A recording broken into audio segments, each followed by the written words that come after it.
पश्चिम ओडिशा उपरे तीन दलर फोकस। मां समलेश्वरी प्रकल्प को नहीं जनसमर्थन हासिल करिबो बीजेडी। 24 लड़ई पाई मोदी संबलपुर प्रचार बिगुल फुंकिबे। कांग्रेस को भरोसा राहुल को भारत जोड़ो न्याय यात्रा।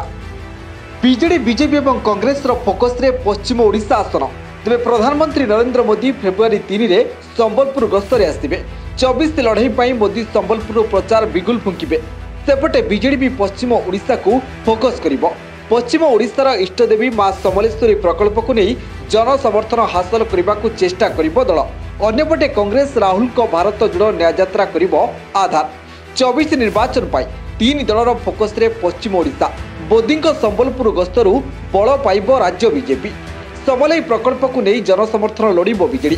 कांग्रेस को भरोसा राहुल को भारत जोड़ो न्याय यात्रा। फेब्रुआरी 3 तारिख में संबलपुर आईआईएम स्थायी कैंपस उन्मोचन पर आसवे प्रधानमंत्री नरेंद्र मोदी। कहुच्छी संबलपुर ओडिशा पई प्रचार लड़ईर पद्म पाखुड़ा मेलाइबे मोदी। आउ यहाकु पाथ्य करी राज्य बीजेपी मिशन ले आगेब। पश्चिम ओडिशार 5टी लोकसभा आसन और 35टी विधानसभा आसन ले भल प्रदर्शन पाई एबेठार बीजेपी तैयारी कलानी ब्लूप्रिंट। बीजेपी राज्य सभापति मनमोहन सामल कहते राज्यर 93% लोके प्रधानमंत्री नरेंद्र मोदी शासन और विकास कार्य को समर्थन करुछंती। निर्वाचन ले तार प्रतिफलन घटिबो।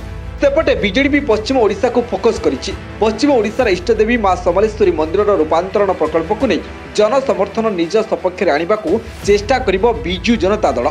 पूर्व कार्यकारी बिजु एक्सप्रेस वे और निकट में कार्यक्रम होइतिबा लोयर सुक्तेल प्रकल्प को निर्वाचन प्रसंग में स्थानित करिपारे दल। गत निर्वाचन में बीजेडी पश्चिम ओडिशार जो लोकसभा क्षेत्र में हारिथिला सेगुड़िक उपरे अधिक फोकस करिबो।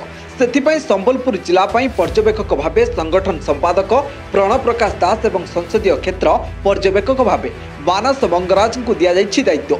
एक भी चर्चा होउछि जे 2019 भली एथर भी नवीन पश्चिम ओडिशार कौनसी एक आसन छिड़ा होई पारंती। दलर उपसभापति देवी प्रसाद मिश्र कहते बीजेडी एथर पूरा रणनीति सह पश्चिम ओडिशा निर्वाचन लड़िब।